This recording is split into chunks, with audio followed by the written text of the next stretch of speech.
Muy bien, hermanos. En esta noche vamos a hablar acerca de áreas de conflictos básicos en el matrimonio.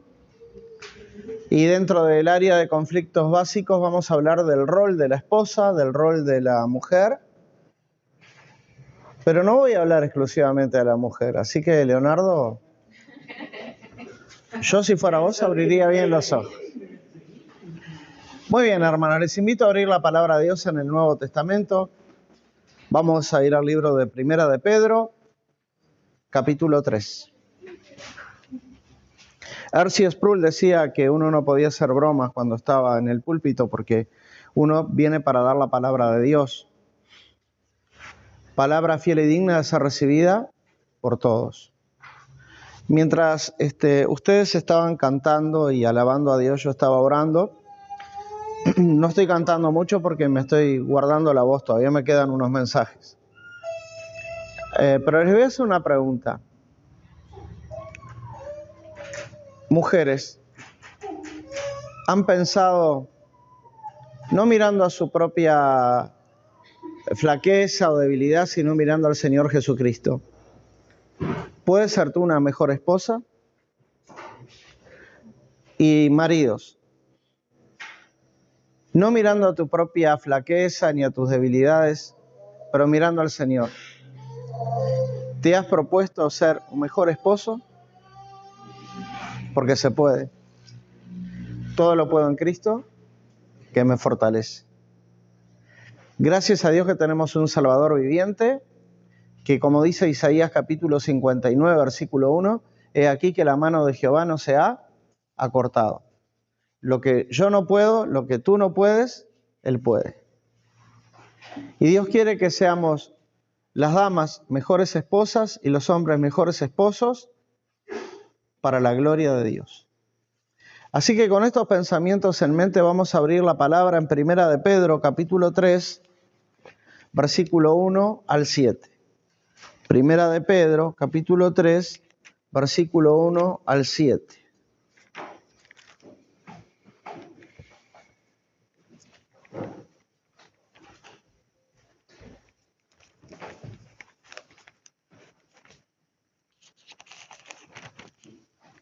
Y vamos a leer estos 7 versículos. Asimismo, vosotras mujeres, estad sujetas a vuestros maridos, para que también los que no creen a la palabra sean ganados sin palabra por la conducta de sus esposas.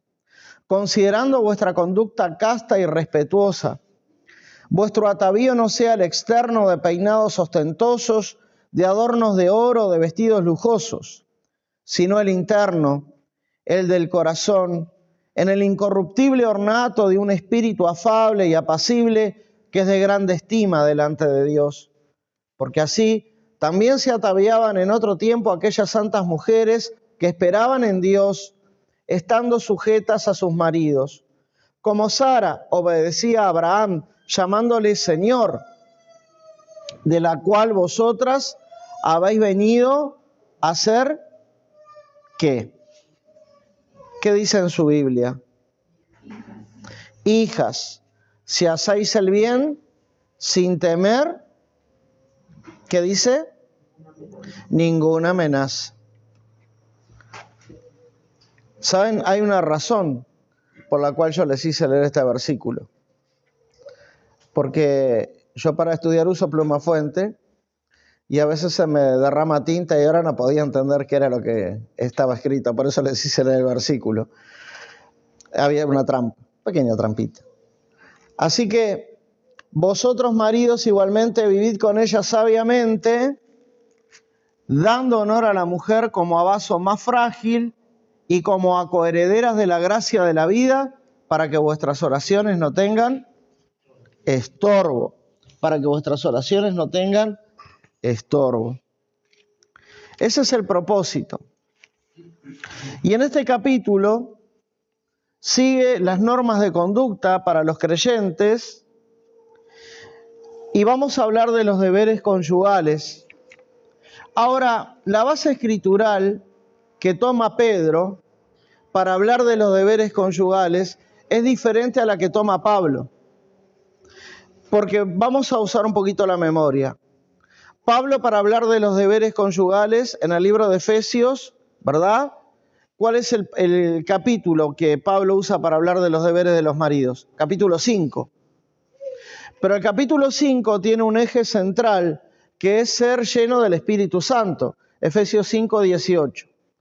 Pedro habla opuesto a Pablo, no va a hablar Pedro del rol del hombre, sino del rol de la esposa. Y toma como base escritural un salmo. El Salmo 34, versículo 12 al 16. Esta es la base escritural que toma Pedro para desarrollar el tema de deberes conyugales desde el punto de vista de la mujer. Salmo 34, versículo 12 al 16.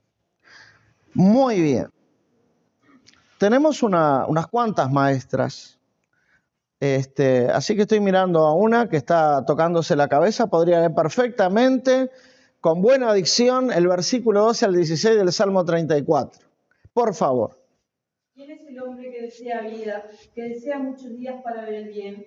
Guarda tu lengua del mal y tus labios de hablar engaño. Apártate del mal y haz el bien, busca la paz y síguela. Los ojos de Jehová están sobre los justos y atentos sus oídos al clamor de ellos. La ira de Jehová contra los que le hacen mal, para cortar de la tierra la memoria de ellos. Muy bien. Salmo 34, versículo 12 al 16. Y si comparamos Primera de Pedro, capítulo 3, versículo 8 al 12, hermano Diego. Primera de Pedro, capítulo 3, versículo 8 al 12. Finalmente, sed todos de un mismo sentir, compasivos, amados fraternalmente, misericordiosos, amigables, no devolviendo mal por mal, ni maldición por maldición, sino por el contrario, bendición, sabiendo que fuiste llamado para que heredases bendición. Porque el que quiere amar la vida y ver día bueno, refrene su lengua de hablar el mal, y sus labios no hablen engaño. Apártate del mal y haga el bien. Busque la paz y síguela. Porque los ojos del Señor están sobre los justos y sus oídos atentos a sus oraciones. Pero el rostro del Señor está contra aquellos que hacen el mal. Vieron que lo que Diego acaba de leer es exactamente lo mismo que leyó la hermana en el Salmo 34. Así que cuando Pedro quiere hablar de los deberes conyugales, toma como base el Salmo 34, versículo 12 al 16. ¿Y qué es lo que quiere exponer Pedro? Pedro quiere exponer, tomando como base el Salmo 34, la forma en que los creyentes deben comportarse bajo también el sufrimiento. Versículo 13 y 14, Leonardo, por favor, de Primera de Pedro 3. 13 y 14. Sí, por favor. ¿Quién es aquel que os podrá hacer daño si vosotros seguís el bien? Mas también si alguna cosa padecéis por causa de la justicia, bienaventurados sois. Por tanto, no os amedrentéis por temor de ellos, ni os conturbéis. Ahí está. Así que en estos primeros versículos de Primera de Pedro, capítulo 3, Pedro toma como referencia el Salmo 34 y comienza a exponer la forma en que los creyentes deben comportarse, tanto sea bajo el sufrimiento, como acaba de leer Leonardo, y en los versículos finales nos vuelve a poner el ejemplo del Señor Jesucristo, hermano Miguel Núñez. Primera de Pedro, capítulo 3, versículo 18 al 22.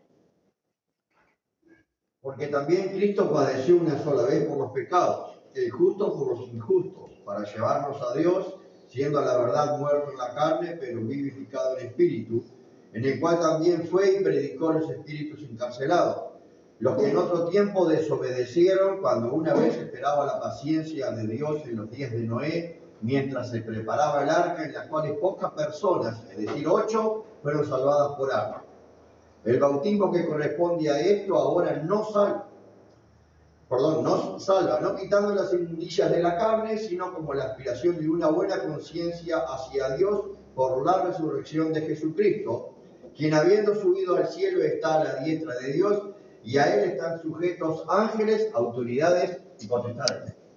Vamos a hablar del rol de la mujer, vamos a hablar del matrimonio, vamos a hablar de los deberes conyugales, pero también estamos viviendo una semana especial, donde recordamos el amor, la pasión, la entrega de Cristo por nuestros pecados, su sepultura, pero también su resurrección. Cristo vive. Vamos a entregar este culto al Cristo viviente. Querido Dios y Padre Celestial, queremos encomendar, Señor, este pasaje, este mensaje, para que tú trates, Señor, con el corazón de todos y cada uno de nosotros. Somos barro, somos masa, y tú eres el alfarero. Te pido que tú trabajes en mi alma, en mi corazón, en mi vida, en el corazón de cada hermano y de cada hermana, para que podamos, Señor, salir de este lugar transformados, animados y entendiendo que podemos cambiar. No por nuestra fuerza de voluntad, no por nuestro deseo, sino por el poder de tu Espíritu Santo. Que tú recibas toda la gloria y la honra, que nuestra familia lo pueda notar, que nuestro barrio lo pueda notar y que tu nombre sea exaltado y glorificado. Lo pido en el nombre de nuestro Señor y Salvador Jesucristo. Amén. Cuando Pedro quiere hablar de los deberes conyugales, se dirige en primer lugar, en este caso, a la mujer. Y eso es lo que trata Primera de Pedro, capítulo 1, versículo 1 al 6. Luego, en la parte final, en el versículo 7, habla a los maridos. Vosotros, maridos, igualmente vivid con ellas sabiamente, dando honor a la mujer como a vaso más frágil y como a coherederas de la gracia de la vida, para que vuestras oraciones no tengan estorbo. Nosotros necesitamos, con la ayuda, con la gracia de Dios, vivir matrimonios equilibrados, porque de lo contrario, nuestras oraciones como hombres, como cabeza de familia, como líderes espirituales, se va a ver frenada, se va a ver detenida. Nuestra oración va a llegar al techo, no va a subir. Dios nos ha dado no solamente una esposa, Dios nos ha dado desde el principio una hermana en Cristo. Nuestras esposas son coherederas de las mismas coronas que nosotros podemos recibir. No es que me casé y ya está. Y no sé si tenemos algún soltero o soltera en este lugar. Bueno, déjenme contarles una historia. ¿Cómo hace una persona para casarse? Un cristiano. Busca un chico o una chica que me guste. Bueno, esa no es la mejor manera. Una chica debería orar: Señor, dame un novio que te ame a ti, que sea fiel a ti, y dame un esposo en Cristo. Pero ayúdame, Señor, a mí a amarte y a serte fiel. Porque de lo contrario no hay equilibrio. Uno no puede decir, como me ha pasado, tantas veces han venido padres a decirme: pastor, estoy orando, estoy preocupada por mis hijos, que tengan una novia cristiana, una mujer que ama al Señor. ¿Y cómo andan tus hijos? ¿Aman al Señor? ¿Son fieles al Señor? ¿Están en la obra del Señor? Porque déjenme decirles, Dios no trabaja con desordenados. Dios no va a obrar cuando hay un corazón en desorden. Entonces, vos como padre no podés decir: Señor, dame para mi hijo una bella, una hermosa hermana en Cristo para que sea su esposa, y tu hijo anda desordenadamente. Eso no es justo, no es correcto. Dios lo desaprueba. Entonces tiene que haber un equilibrio. Tiene que haber una sensatez. Y déjenme decirles, chicos que están buscando una chica para tener un noviazgo y ya tienen que aprender que cuando van a ser novios, el noviazgo tiene que tener un propósito. Y el propósito del noviazgo es el casamiento. Y el casamiento no es para probar. El casamiento es una vez y para siempre porque así lo estableció Dios. ¿Dónde? ¿Se acuerdan en el Evangelio de Mateo cuando vinieron los fariseos para tentarle?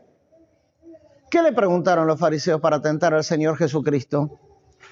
¿Es lícito al hombre repudiar a su mujer por cualquier causa o cosa? ¿Y qué respondió el Señor Jesucristo? En el principio no era así. Entonces Jesucristo llevó las cosas al principio, a Génesis 2:22. Por tanto dejará el hombre a su padre y a su madre y se unirá a su mujer y serán los dos una sola carne. Eso es incambiable. No cambia. Esa es la verdad.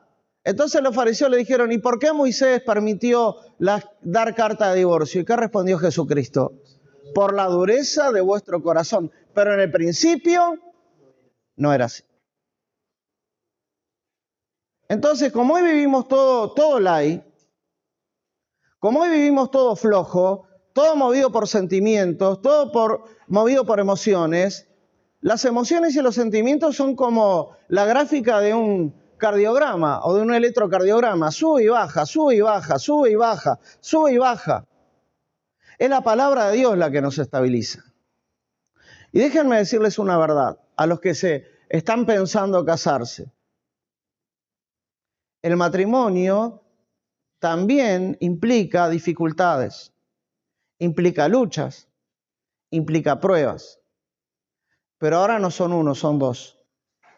Y son dos que se pueden ayudar.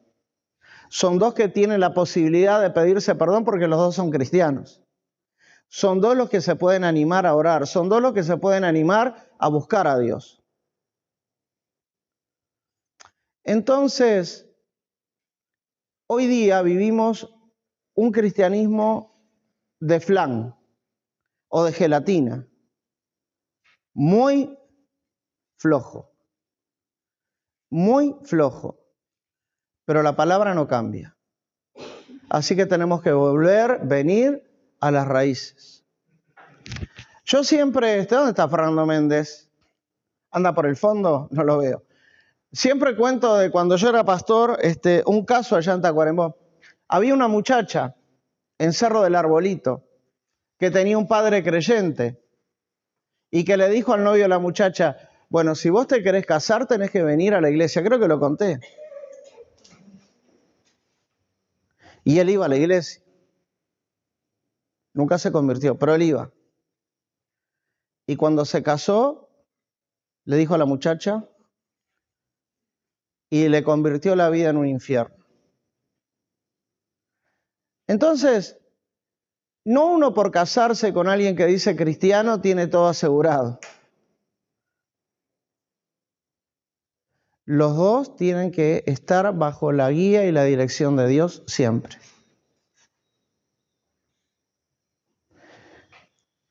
Por ejemplo, uno como pastor, es horrible lo que voy a decir, pero viene alguien a mi iglesia, a mi casa, o me llama y me dice, pastor, tengo un problema. Quiero que visite a mi hijo porque está pasando un momento difícil. Usted sabe, pastor, que él iba a la iglesia, que él escuchaba y ahora se separó. Y yo le decía, bueno, la esposa, la compañera que él tenía no era creyente, lo dejó por otro. No, pastor, mi hijo la engañó. Entonces, el problema a veces no son los incrédulos, somos nosotros los creyentes. Y es triste. ¿Y cuál es la raíz del problema? Cuando apartamos la mirada de Cristo nos descentramos. Cuando dejamos que la palabra de Dios sea el impulso de nuestra vida y dejamos que nuestros sentimientos y emociones comiencen a tomar dominio sobre nosotros, nos vamos alejando de la palabra de Dios. En la palabra tenemos el consejo y tenemos las herramientas necesarias. Pero nosotros sabemos que la carne es flaca, la carne es débil, pero Dios es poderoso. Y va a llegar un momento, hermanos y hermanas, en que tú tenés que plantearte esto. Lo que te une a tu esposa y lo que te une a tu esposo no es un sentimiento, es el matrimonio. Eso no es un invento mío. Lo dijo un misionero alemán que no pudo concretar su matrimonio porque Hitler lo mandó a la horca. Se llamaba Dietrich Bonhoeffer. Y él había hecho un libro hermoso a María, su novia, y había preparado todo un estudio acerca del matrimonio pensando en casarse, pero no lo pudo consumar porque Hitler lo acusó de traición y fue a la horca. Dietrich Bonhoeffer fue un misionero, un pastor muy valeroso, muy valiente. Lo invitaron para dar seminarios en Gran Bretaña en plena guerra mundial y así salvar su vida, pero él dijo, no, yo tengo que quedarme en mi país, en Alemania, para formar hombres que quieran servir a Cristo. Dio su vida por la causa de Cristo. Pero él, entre las cosas que escribió eso. Lo que nos va a unir es el matrimonio. Lo que une a un hombre y a una mujer es una institución, se llama matrimonio, y no es del hombre y de la mujer.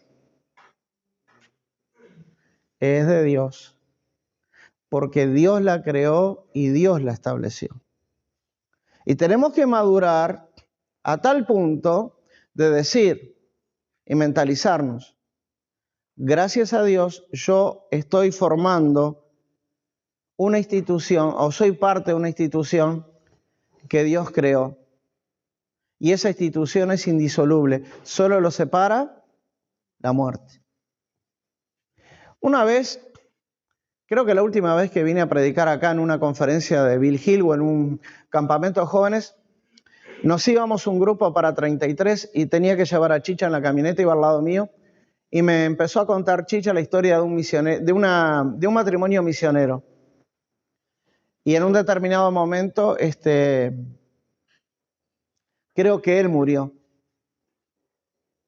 Y en el sepelio ella dijo, doy gracias a Dios por el esposo que el Señor me dio, porque en nuestra vida cotidiana pude ver mucho de Cristo en él.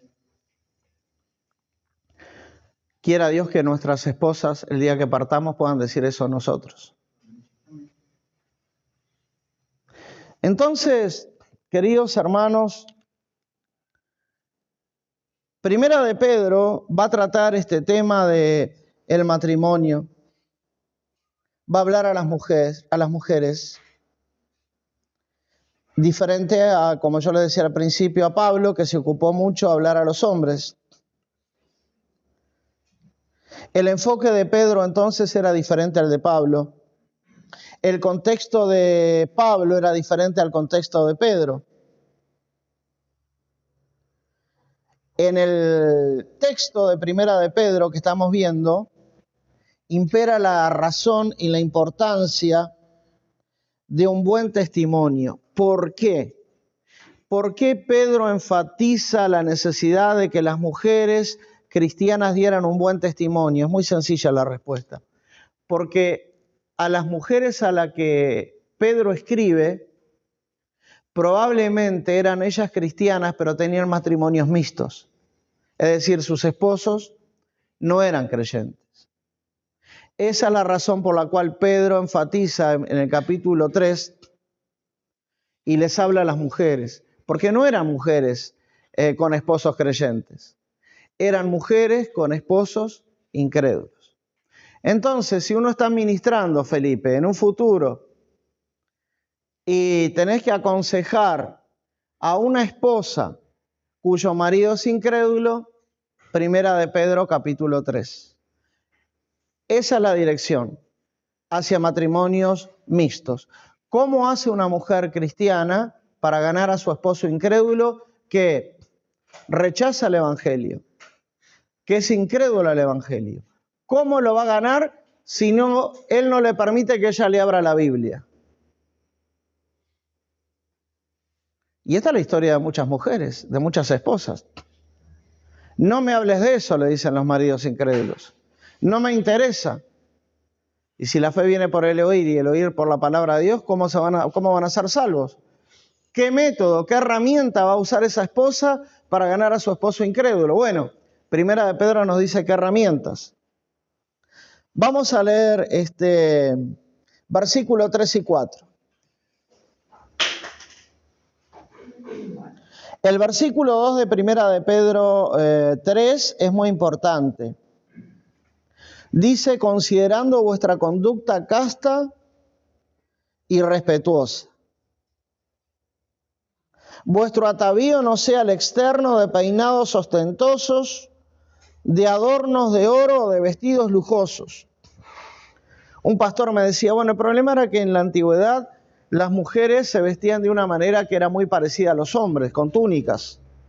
Entonces una manera de diferenciarse es que las mujeres llevaban peinados muy ostentosos.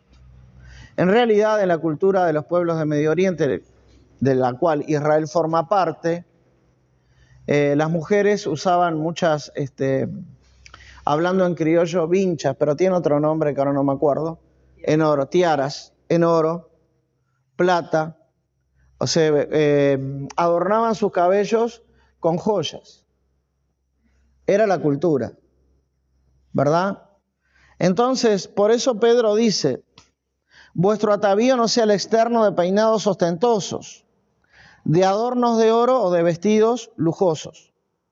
Esto está muy relacionado a la época y esto está muy relacionado al contexto en el cual Pedro escribe, ¿verdad? Porque hoy en nuestras iglesias es muy difícil, nadie usa peinados ostentosos, ¿verdad? Y tendríamos que hacer todo un estudio bíblico para definir a ver qué es un peinado ostentoso. Pero para el auditorio de Pedro, para las personas a las que Pedro escribió y para la época en que Pedro escribió, una manera que tenía la mujer para sobresalir o para llamar la atención era por el peinado. Las épocas, como dice el corito, fueron cambiando. Hoy la mujer para llamar la atención no usa un peinado ostentoso, sino que ustedes saben, todos sabemos, el problema es la ropa. Yo les voy a enseñar una cosa nueva hoy. El problema no está en lo que la mujer se pone. Y entonces, Leonardo, acá. El problema empieza acá. No con lo que la mujer usa, sino con la actitud que sale de acá. Porque si vestimos a una mujer incrédula de monja y le decimos, salí a provocar a los hombres, va a ser el mismo resultado. Porque, ¿qué queremos decir con eso? Que el problema, ¿dónde radica? En el corazón.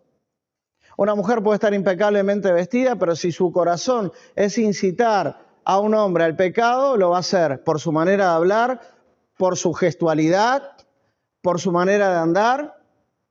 Así que el problema no está en la ropa. ¿Dónde está el problema? En el corazón. Así que, ¿cómo trasladamos este mensaje de Pedro a nuestra época actual? Bueno, diciendo, mujeres, cuiden vuestros corazones para que de vuestros corazones no salga nada, ni su manera de hablar, ni su manera de conducirse, ni su gestualidad sea una provocación. De hecho, no inviertan en ropas provocativas, porque ¿cuál es el problema de la ropa provocativa y cuál es el problema de la gestualidad y cuál es la forma de hablar? ¿Qué es lo que se busca con todo eso? Provocar una reacción. Entonces Pedro dice, ese no es el camino correcto. Ni siquiera para ganar a tu propio esposo incrédulo. Y como yo le decía en uno de estos mensajes en estos días pasados, mujeres cristianas, ustedes son hijas del rey.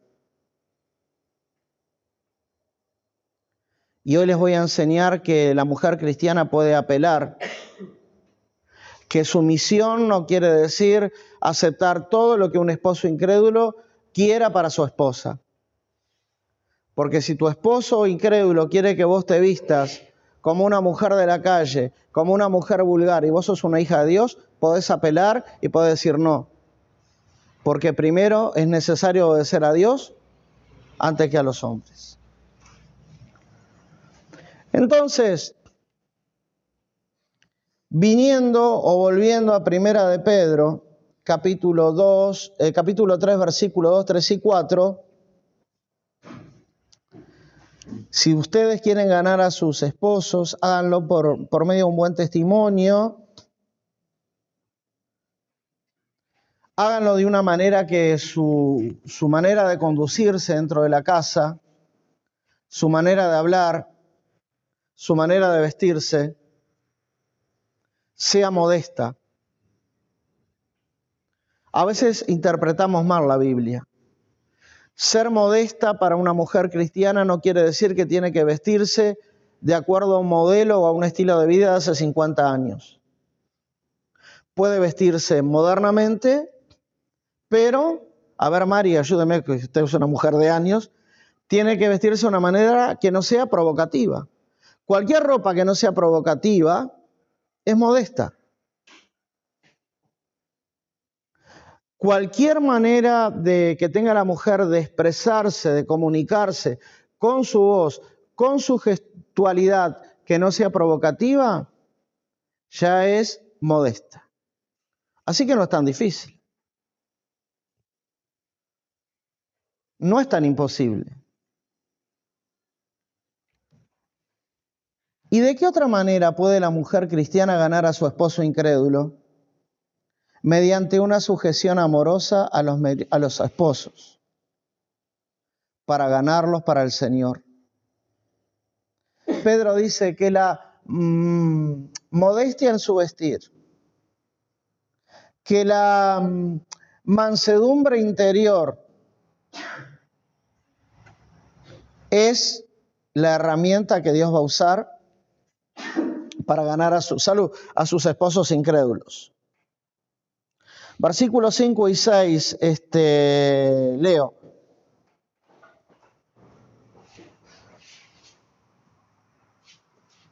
Porque así también se ataviaban en otro tiempo aquellas santas mujeres que esperaban en Dios, estando sujetas a sus maridos. Como Sara obedecía a Abraham, llamándole Señor, de la cual vosotras habéis venido a ser hijas, si hacéis el bien sin tener ninguna amenaza. Amén. Saben, hermanas, que tú seas sujeta a tu esposo no quiere decir que tú tenés que someterte como una esclava se sometía en la antigüedad a su amo. Porque si bien es cierto que el esposo es cabeza de la mujer, no es un dictador. Y él no te puede obligar a hacer algo que es contra Dios. Y tú tienes el derecho de decirle no y hacerlo razonar. Porque si él es un hijo de Dios, ¿qué va a hacer? Va a aceptar, va a razonar, ¿verdad? Porque la meta de un cristiano siempre ¿cuál es? Honrar a Dios, glorificar a Dios. El verbo para expresar sumisión es el mismo de Efesios 5:22. Maximiliano, ¿tú lo tenés?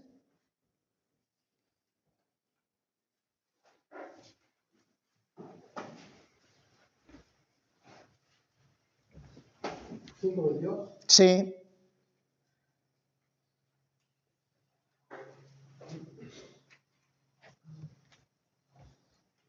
Las casadas estén sujetas a sus propios maridos como al Señor.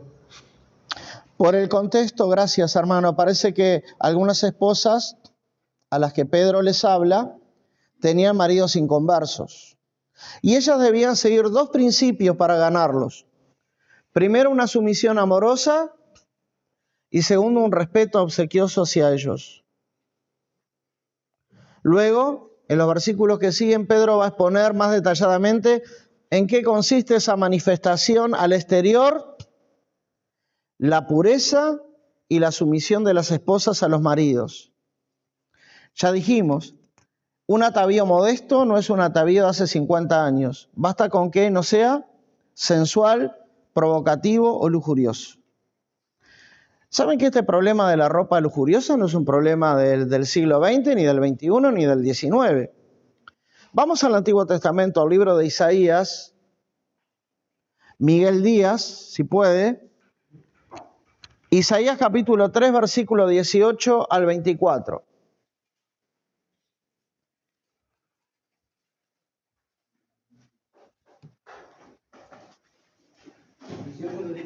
Por favor, del 18 al 24. Aquel día quitará el Señor el atavío del calzado, las redecillas, las lunetas, los collares, los pendientes y los brazaletes, las copias, los atavíos de las piernas, los partidores del pelo, los pomitos de olor y los zarcillos,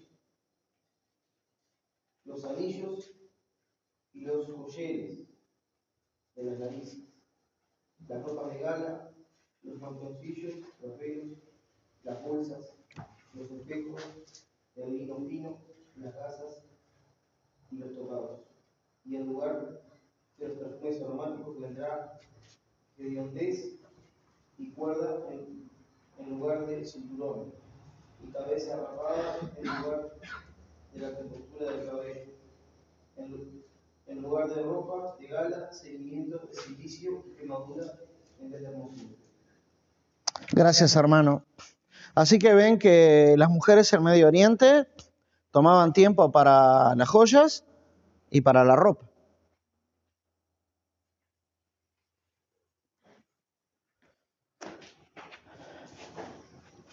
Ahora, qué importante es que la mujer cristiana sea modesta, no provocativa, y que busque cuando elige la ropa, cuando elige el vestuario, agradar al Señor, pero que también en su forma de exteriorizar y de comunicarse, deje ese sello de que ella es una hija de Dios. Las esposas que ustedes tienen son hijas del Rey.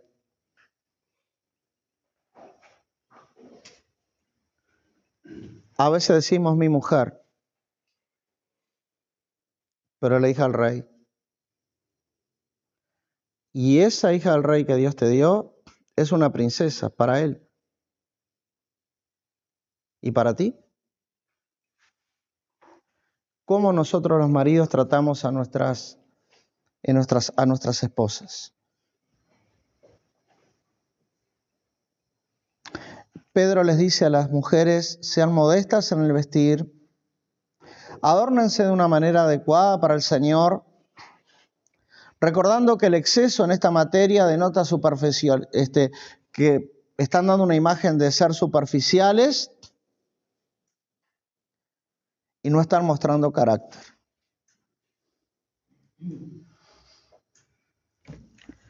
Vivimos en una sociedad que enfatiza mucho en el aspecto físico.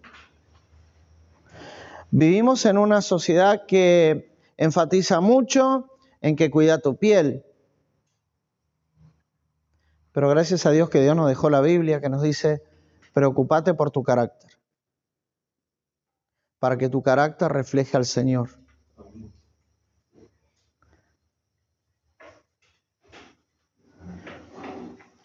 ¿Saben? Cuando ustedes ponen un aviso, se necesita chica para trabajar en una oficina. Es interesante ver cómo van las muchachas que se postulan para el trabajo.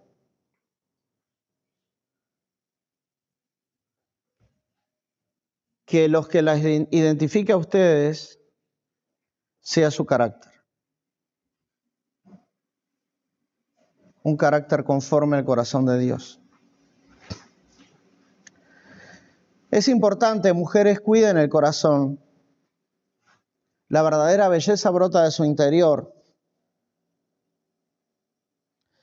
porque es en su interior donde anida ese ornato incorruptible de gloria que Pedro nos manda a ver y a desarrollar en las esposas.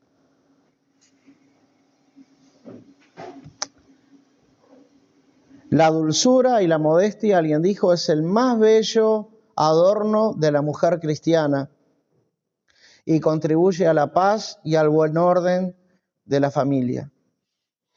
Pero Pedro usa otra palabra. Dice, porque así también se ataviaban en otro tiempo aquellas que santas mujeres. ¿Es que las mujeres cristianas tienen una aureola en la cabeza?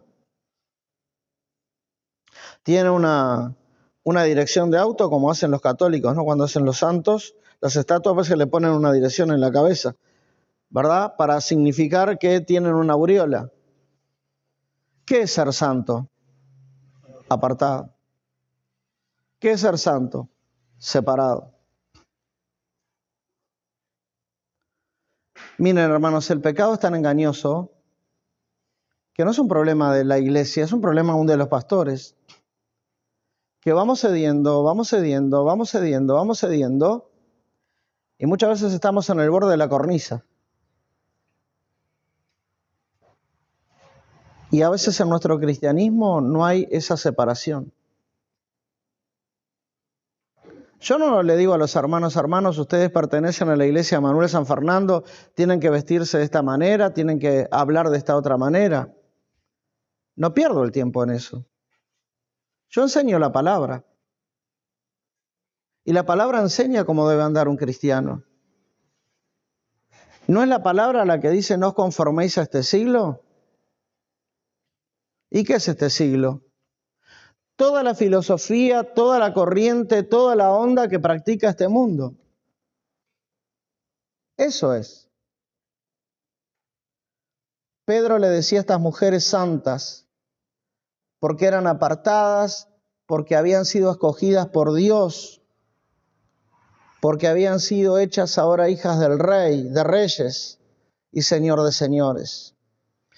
Pedro singulariza en este pasaje a Sara y la toma como un ejemplo de sumisión al marido, para decir, mujeres, imiten a Sara porque Sara era una mujer respetuosa de su esposo.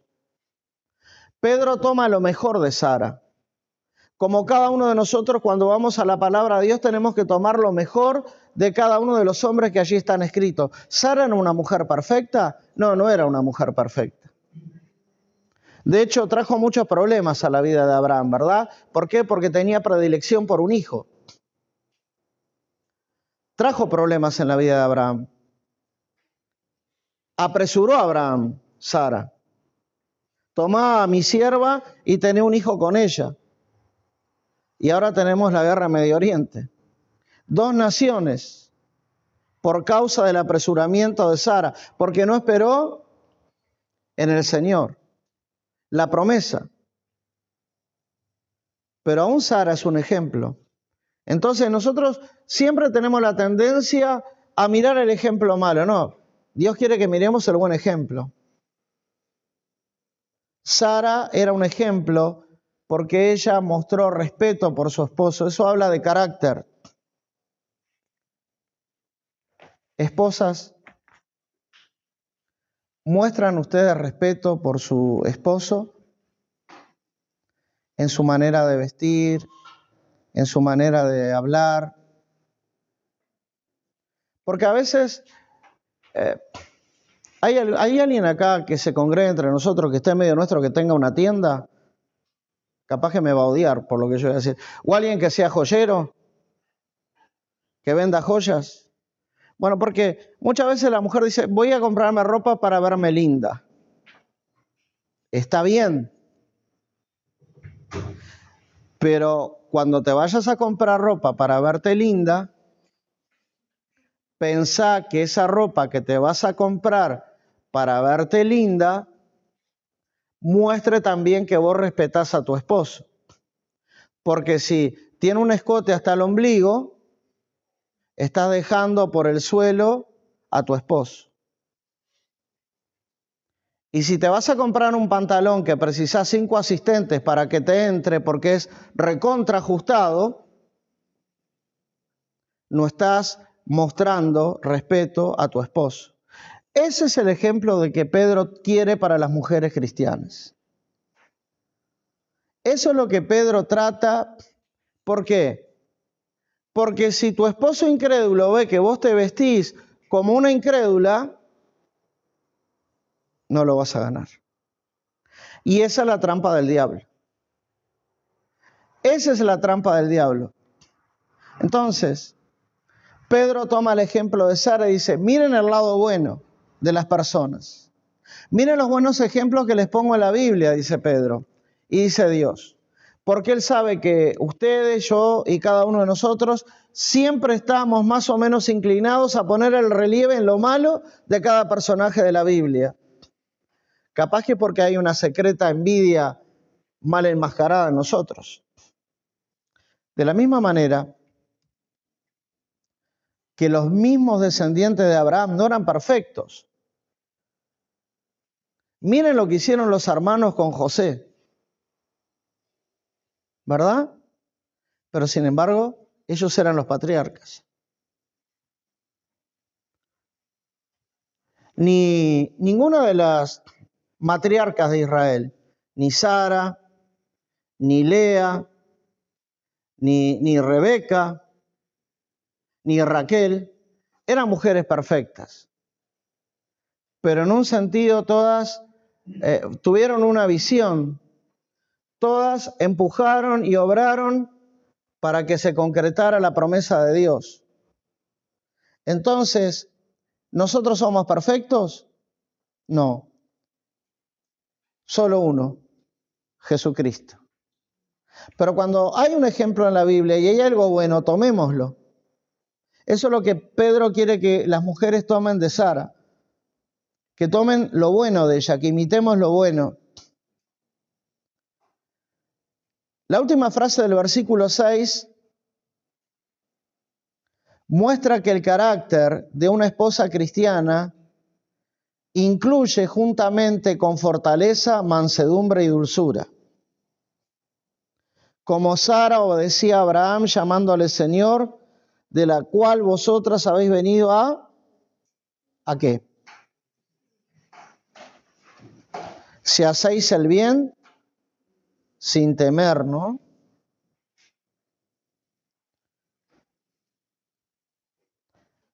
Vamos a leer, Diego, rapidito, Proverbios 3:25.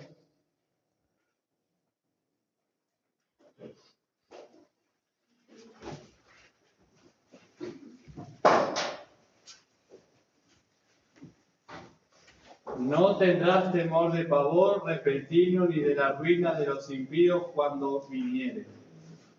Porque su corazón, el corazón de esta mujer está aferrado a Dios. Entonces no tiene nada que temer, ¿verdad? Ella va a poder conservar la serenidad y la única preocupación de una mujer que tiene temor de Dios es hacer el bien, conservar la serenidad y agradar a Dios.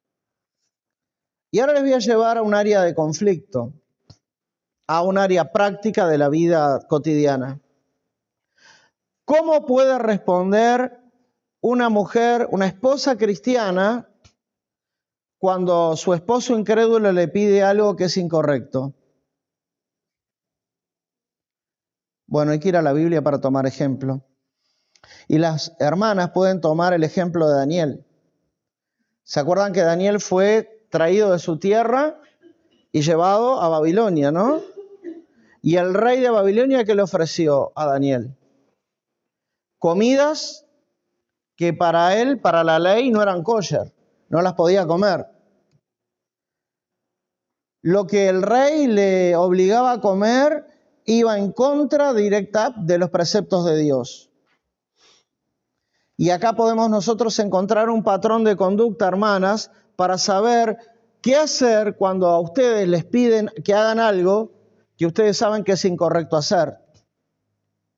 Nunca hagan mal. No importa quién lo pida. Sin embargo, ustedes pueden apelar a aquellos que están en autoridad. Daniel 1:9, por favor, Emiliano.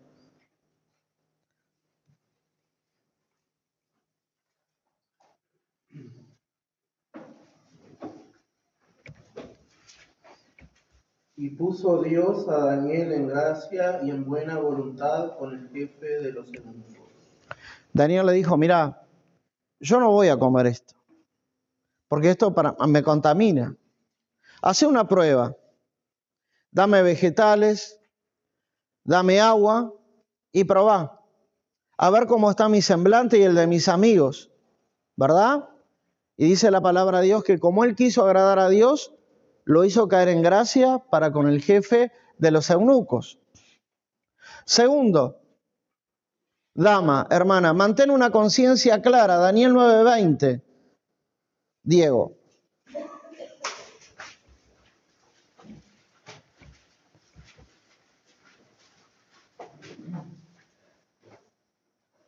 Aún estaba hablando y orando y confesando mi pecado y el pecado de mi pueblo Israel, y derramaba mi ruego delante de Jehová mi Dios por el monte santo de mi Dios.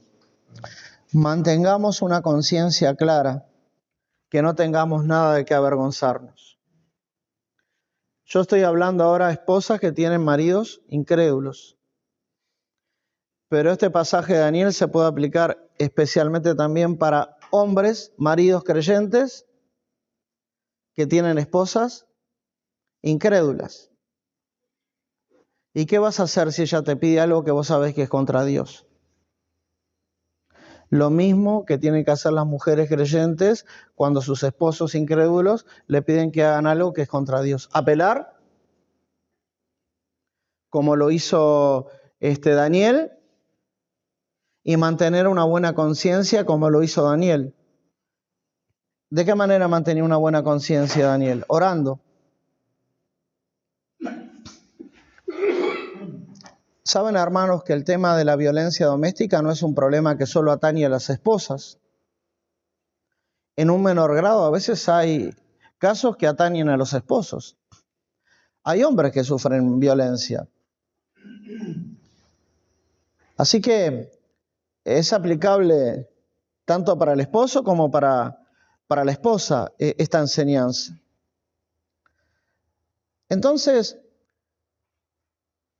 cuando tú, hermana, eres creyente y tu esposo incrédulo te dice, mira, este sábado de noche vamos a ir a un baile porque yo quiero, porque me invitaron, porque es la empresa.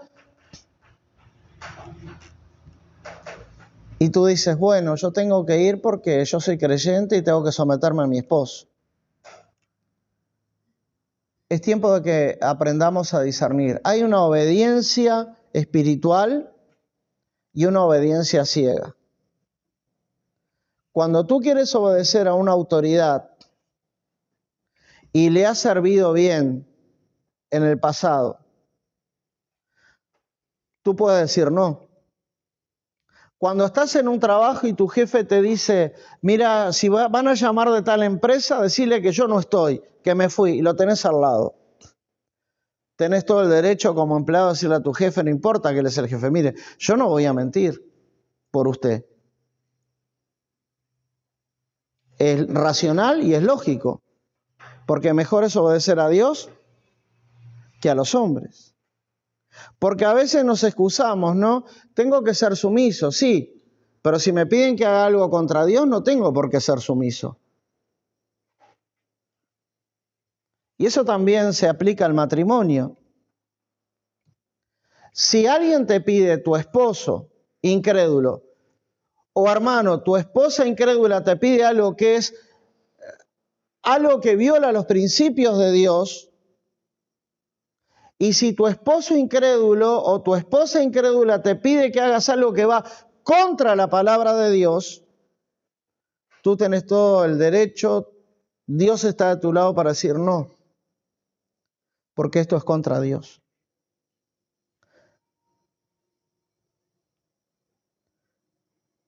Y si Él te amenaza o si Él te grita, va a dar cuenta a Dios. Pero vos hiciste lo correcto. Así que estamos hablando de cosas que atañen a la vida. ¿Saben, hermanos? Cuando tu esposa incrédula te pida algo contrario a la voluntad de Dios, tú puedes diseñar una alternativa creativa. Diego, Daniel 1:8 al 13.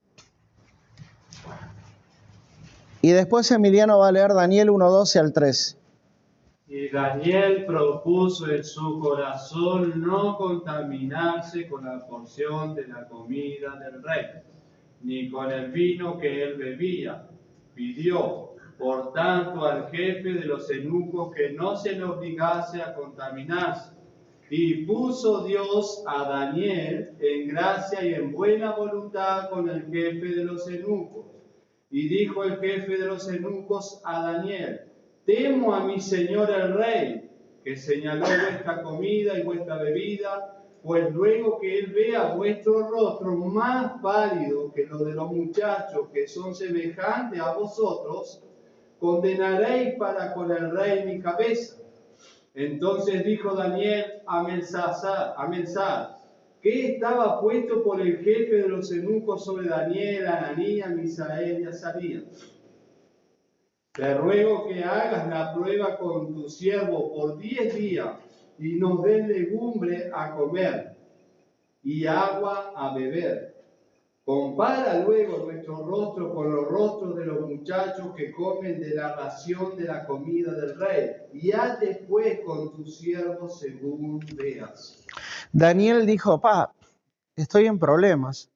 Me están trayendo algo que en la ley de Levítico está prohibido que yo coma y beba. Entonces empezó a orar. Y Dios le dio la creatividad para dirigirse hacia el eunuco. Y Dios le dio a Daniel la creatividad para responderle al eunuco. ¿Y qué hizo el eunuco del rey? Aceptó. Y nosotros sabemos la historia, ¿no? Dice la palabra de Dios que el rostro de Daniel, ¿cómo estaba? Mucho mejor que el de los otros compañeros. En segundo lugar, apela a las autoridades. Daniel 1:12 y 13. Te ruego que hagas la prueba con tus siervos por 10 días, y nos den legumbre a comer y agua a beber. Compara luego nuestros rostros con los rostros de los muchachos que comen la ración de la comida del rey, y haz después con tus siervos según veas. Ahí Daniel apeló.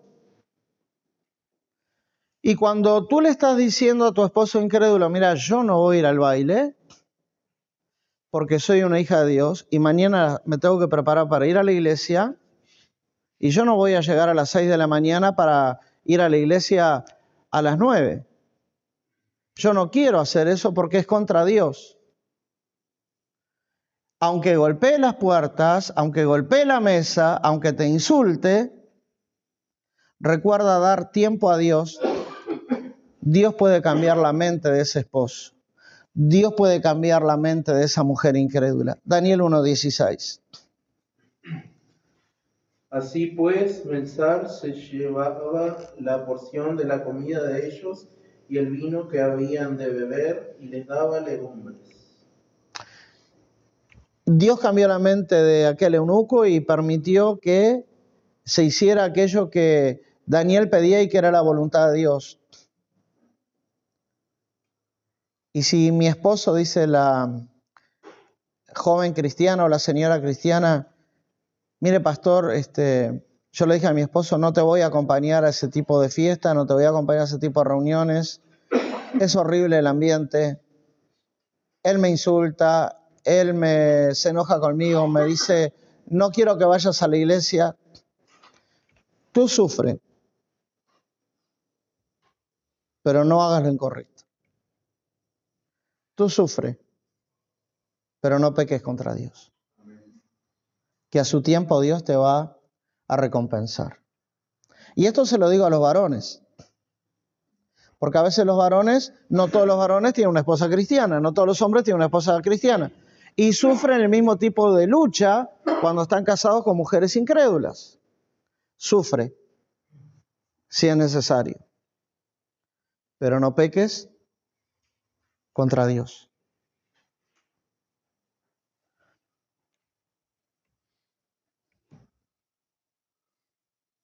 ¿Saben? Cuando uno convive con una pareja mixta, quizás tú que eres cristiano, vas a tener que motivar la creatividad para lograr ese objetivo que es el de glorificar a Dios. Pero si tu esposa, tu esposo te pide que violes principios bíblicos o morales, di no.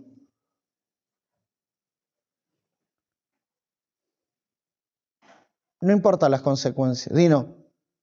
Aunque te digan, no voy a dejar que vayas, di no.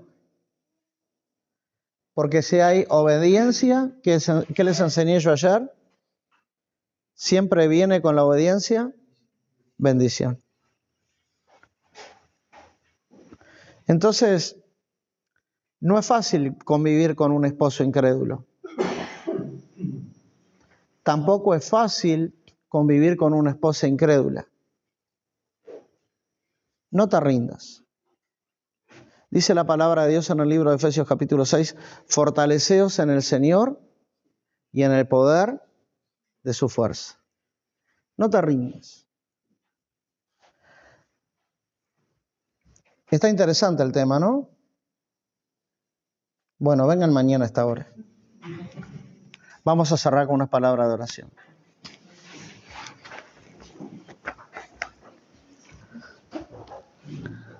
Querido Dios y Padre Celestial,